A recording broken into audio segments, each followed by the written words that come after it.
Assalamualaikum warahmatullahi wabarakatuh.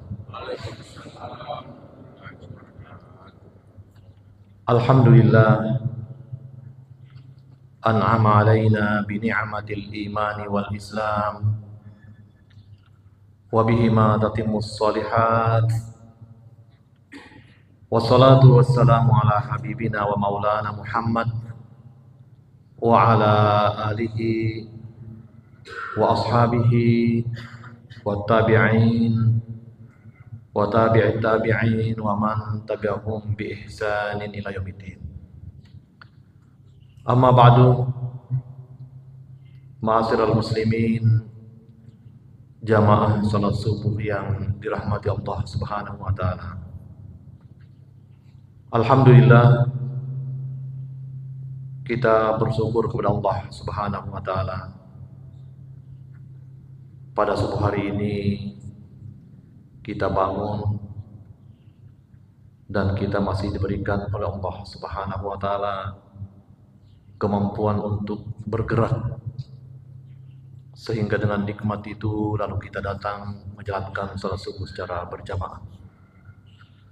Betapa banyak sahabat-sahabat kita, saudara-saudara kita mengharapkan sama seperti kita, diberi kesehatan untuk bergerak, tetapi nikmat itu telah dicabut oleh Allah Subhanahu wa taala.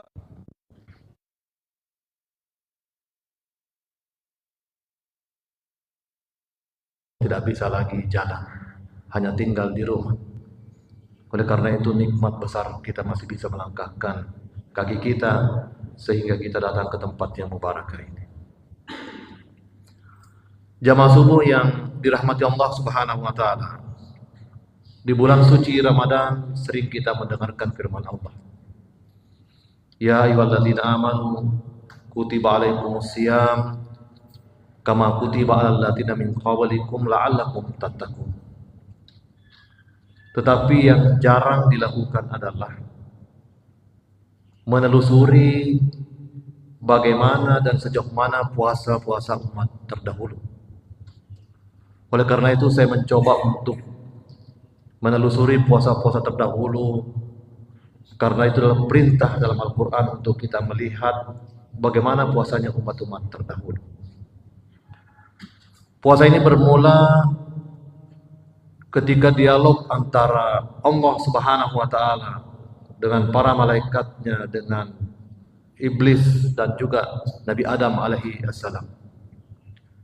Ketika Allah Subhanahu wa taala telah menciptakan Nabi Adam alaihi salam, sempurna penciptaannya, dan diperintahkan malaikat untuk sujud kepada Nabi Adam alaihi salam. Lalu sujudlah seluruh malaikat ini, kecuali di tengah-tengah mereka ada makhluk yang tidak sujud kepada Nabi Adam alaihissalam, yaitu iblis. Iblis ini adalah sosok makhluk yang melupakan asal usulnya. Iblis sebenarnya dari bangsa jin, tetapi iblis ini dia tidak suka gabung bersama dengan bangsa jin. Iblis lebih suka nongkrong bersama dengan malaikat, lebih suka gabung dengan malaikat, dan dia lebih senang dipanggil malaikat berbanding dipanggil jin.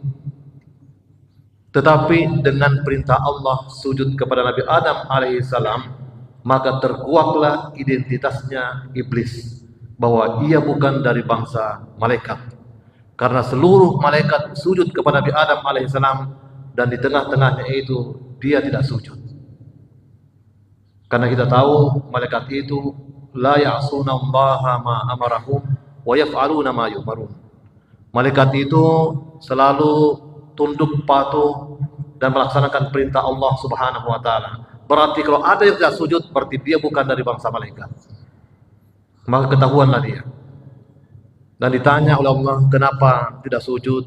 Malah dia menyombongkan dirinya bahwa dia lebih mulia daripada Adam. Ia diciptakan dari api, sementara Adam diciptakan dari tanah. Karena kesalahannya, kesombongan iblis ini, maka kemudian ia diusir dari rahmat Allah Subhanahu wa taala.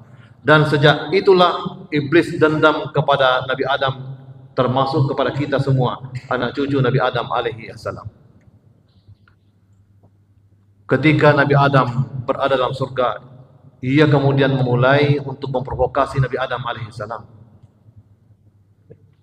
Mana hakuma rabbukuma an hasil syajarah illa an takuna malakaini au takuna minal khalidin. Jadi dia mulai provokasi Nabi Adam. Wahai Adam, tahukah engkau bahwa saya dulu ini berniat untuk menjadi malaikat? Saya selalu gabung dengan malaikat tapi tidak pernah tercapai. Tahukah engkau apa penyebabnya? Penyebabnya itu adalah karena saya tidak pernah mau makan itu buah khuldi. Oleh karena itu sekarang kalau kamu mau jadi malaikat, makan itu buah khuldi.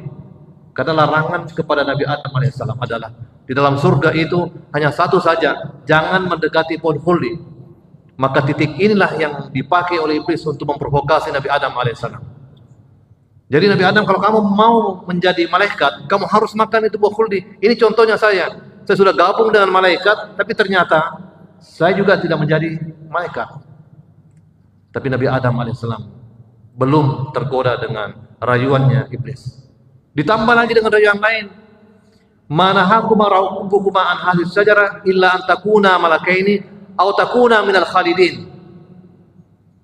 Adam, tahukah kamu bahwa sebenarnya saya mau kekal tinggal di surga, tapi gara-gara tidak makan pohon itu, akhirnya saya diusir dari rahmat Allah Subhanahu wa taala. Kalau kamu mau kekal dalam surga, makan itu buah khuldi. Terpengaruh Nabi Adam alaihissalam. Jadi dua rayuannya iblis ini menyebabkan kemudian Nabi Adam alaihissalam terpengaruh, lalu dia makan itu buah khuldi dan tinggal di tenggorokannya 30 hari 30 malam. Itu buah khuldi tinggal di tenggorokannya Nabi Adam, nyangkut di lehernya. Baru dia sadar bahwa ia telah melanggar larangan Allah Subhanahu wa taala. Tetapi Nabi Adam dengan Hawa tidak saling menyalahkan. Ya biasalah kita Pak, kalau di rumah tangga itu terkadang ada kesalahan sedikit, saling lempar kesalahan. Anak nakal, ibunya yang diomelin, gara-gara kamu didik anakmu seperti ini. Atau sebaliknya, kamu telah memanjakannya. Ya. Ini Nabi Adam contohnya, memiliki kesalahan, dia tidak pernah menyalahkan Hawa. Hawa juga tidak menyalahkan Adam. Tetapi keduanya justru datang menghadap Allah Subhanahu wa taala. Rabbana zalamna anfusana wa illam taghfir lana wa tarhamna lanakunanna minal khasirin. Keduanya justru mengakui kesalahannya di hadapan Allah Subhanahu wa taala. Ya Allah, kami berdua ini telah zalim terhadap diri kami sendiri. Engkau melarang mendekati pohon khuldi, tapi kami justru memakannya. Fa illam taghfir lana wa tarhamna, jika engkau tidak mengampuni kami, tidak merahmati kami, lanakunanna minal khasirin, tentulah kami termasuk orang-orang yang merugi. Lalu diterimalah tobatnya Nabi Adam alaihissalam, tapi ada syaratnya. Harus berpuasa 30 hari 30 malam. Sebagaimana tinggalnya buah khuldi di tenggorokannya Nabi Adam alaihissalam. Dia harus berpuasa 30 hari 30 malam. Itulah sebabnya puasanya anak cucunya Nabi Adam alaihissalam tidak jauh dari situ. Ada yang lebih, ada yang kurang nanti. Dalam sejarah perjalanan puasa, ada yang lebih dan ada yang kurang. Seandainya kita diperintahkan oleh Allah Subhanahu wa taala puasa sama puasanya Nabi Adam alaihissalam, 30 hari 30 malam. Kita sahur jam 4 mulai berpuasa, lalu kemudian nanti buka puasanya lagi jam 4. Saya yakin umat Islam banyak yang tidak menjalankan ibadah puasa. Sedangkan hanya 30 hari atau 29 hari, itu pun juga terkadang ada di antara kita mulai mengkorting. Puasa di awal bulan, puasa di pertengahan bulan, puasa di akhir bulan, lalu dia bilang sudah berpuasa 1 bulan karena sudah ambil pinggirnya, sudah ambil di tengahnya. Jamaah subuh yang dirahmati Allah, kita turun lagi melihat nabi-nabi setelahnya. Ternyata puasanya Nabi Idris dan Nabi Nuh alaihi assalam itu puasa berkepanjangan. Keduanya diberikan kelebihan oleh Allah Subhanahu wa taala. Sepanjang tahun ia berpuasa, tapi hanya siang hari saja. Jadi kalau hari berpuasa, malam kemudian dia tidak puasa sepanjang tahun. Kalau ini diwajibkan kepada kita umat Islam, lebih susah lagi. Lalu kemudian berikutnya kita melihat puasanya Bani Israel. Puasanya Nabi Musa alaihissalam bersama dengan kaumnya. Nabi Musa alaihissalam ketika beliau ingin menerima kitab Taurat di Gunung Tursina, ia kemudian memerintahkan kepada kaumnya yang terpilih itu untuk berpuasa selama 30 hari 30 malam. Wa wa'adna Musa salasina lailah wa atmamnaha bi asyar wa tamma miqatu rabbih arba'ina lailah. Jadi dibawalah ini pemuda ini untuk berpuasa 30 hari 30 malam di Gunung Tursina demi untuk mendapatkan kitab Taurat. Tetapi setelah berpuasa 30 hari 30 malam, kitab Taurat belum turun. Wa atmamnaha bi asyar. Lalu disempurnakan lagi, tambah lagi 10. Fatamma miqatu rabbi arba'ina lailah, maka sempurnalah puasanya 40 hari. Dan inilah kemudian puasanya Bani Israel 40 hari yang diajarkan oleh Nabi Musa alaihissalam. Jadi malamnya sudah tidak, hanya 40 hari saja. Tetapi sepeninggal Nabi Musa alaihissalam, Bani Israel mulai berulah. Orang Yahudi mulai berulah lagi. Karena memang dalam kesejarahan Bani Israel cepat sekali terjadi perubahan-perubahan ketika nabinya sudah meninggal. Ketika Nabi Musa sudah meninggal, dia mulai meninggalkan sedikit demi sedikit ibadah yang namanya ibadah puasa. Yang tadinya 40, setiap tahun itu dikurangi sampai terakhir hari ini Yahudi itu hanya berpuasa 1 hari saja. Pada Idul Kufran, pada hari pembagasan dosa-dosa. Kalau tidak salah tanggal 10 Oktober. Ya. Jadi 40 hari dikorting menjadi 1 hari saja. Ini juga dilanjutkan oleh Nabi Daud alaihissalam. 500 tahun kemudian diutus Nabi Daud kembali mengingatkan lagi Bani Israel untuk menjalankan ibadah puasa 40 hari lamanya. Tetapi khusus untuk dirinya sendiri, Nabi Daud alaihissalam itu puasanya selang-seling. Hari ini berpuasa, besok tidak berpuasa lagi, besoknya berpuasa lagi, dan seterusnya. Dan puasanya Nabi Daud inilah yang kemudian menjadi puasa sunat bagi kita umat Islam. Pernah ada sahabat yang mendatangi Rasulullah SAW. Ya Rasul, kami ini punya jasmani yang kuat, kami mampu menjalankan ibadah-ibadah puasa wajib dan sunat yang engkau ajarkan kepada kami, puasa Senin Kamis, puasa Ayyamul Bait, dan lain-lain puasa sunat, dan kami masih mampu untuk menjalankan puasa sunat yang lain. Masih adakah yang lain? Coba lihat Pak, kehidupan beragamanya para sahabat. Sudah diwajibkan puasa dan diwajibkan disunatkan puasa-puasa yang lain. Dia datang lagi minta tambahan puasa sunat. Ya.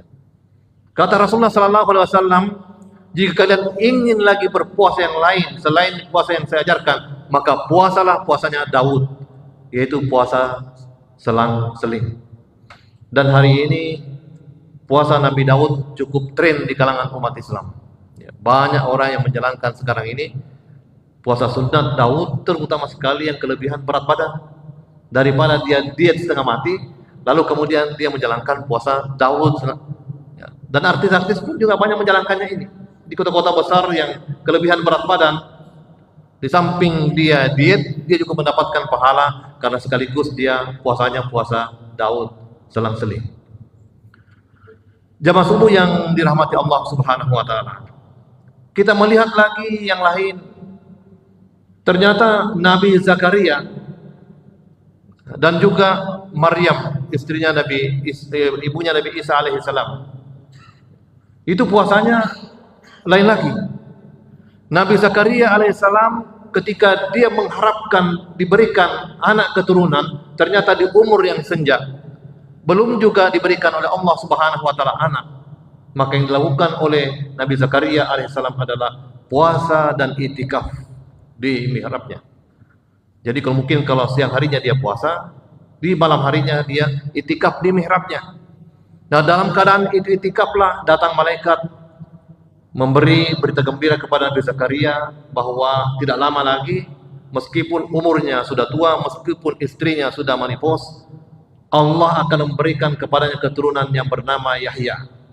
Dan sejak itulah Nabi Zakaria diperintahkan oleh Allah Subhanahu wa taala berpuasa sekaligus tidak berbicara. Jadi ada puasa tidak berbicara. Syekhul Azhar Abdul Halim Mahmud pernah melakukan kunjungan ke Perancis. Lalu dia masuk di gereja. Setiap orang diajak bicara, tidak ada yang menyahut. Diam semua. Lalu Syekh Abdul Halim Mahmud bertanya kepada pengantarnya, guide-nya, ada apa gerangan? Kenapa di sini tidak ada orang yang mau bicara dengan saya? Lalu guide-nya menjelaskan bahwa mereka itu sekarang ini sebentar berpuasa, dan salah satu bentuk puasanya adalah tidak berbicara kepada orang lain. Ya. Maryam juga demikian, jamaah yang dirahmati Allah Subhanahu wa taala, ketika ia dikaruniai seorang anak nabi, yaitu Nabi Isa alaihi salam, dan banyak kemudian protes-protes dari masyarakatnya, maka yang diperintahkan kepada Maryam juga adalah dia berpuasa, dan puasanya tidak berbicara kepada siapa-siapa. Dan inilah kemudian juga menjadi perintah bagi kita umat Islam, kalau kita berpuasa, pada saat yang sama juga kita tidak berbicara, tapi dalam bentuk yang lain, kita hanya dilarang untuk berbicara hal-hal yang tidak baik, tidak boleh menggibah, tidak boleh ini, tetapi kita masih dibolehkan untuk berbicara hal-hal yang baik. Jadi sebagian daripada bentuk itu. Nah, inilah sebagian kecil daripada puasa dan bentuk puasa umat-umat terdahulu. Sehingga kalau dibandingkan dengan puasa kita yang hanya 30 hari, yang hanya 29 hari, kita bersyukur kepada Allah Subhanahu wa taala bahwa betapa rahmat Allah kepada Nabi Muhammad sallallahu alaihi wasallam, sehingga kita umatnya tidak diperintahkan untuk berpuasa sepanjang tahun. Kita tidak diperintahkan untuk berpuasa siang dan malam. Kita tidak diperintahkan untuk berpuasa 40 hari. Kita tidak diperintahkan untuk berpuasa tidak bicara sama sekali, tetapi puasa kita hanya 30 hari atau 29 hari sambil menjaga puasa kita. Itulah sebabnya Al-Quran atau 29 hari sambil menjaga puasa kita. Itulah sebabnya Al-Quran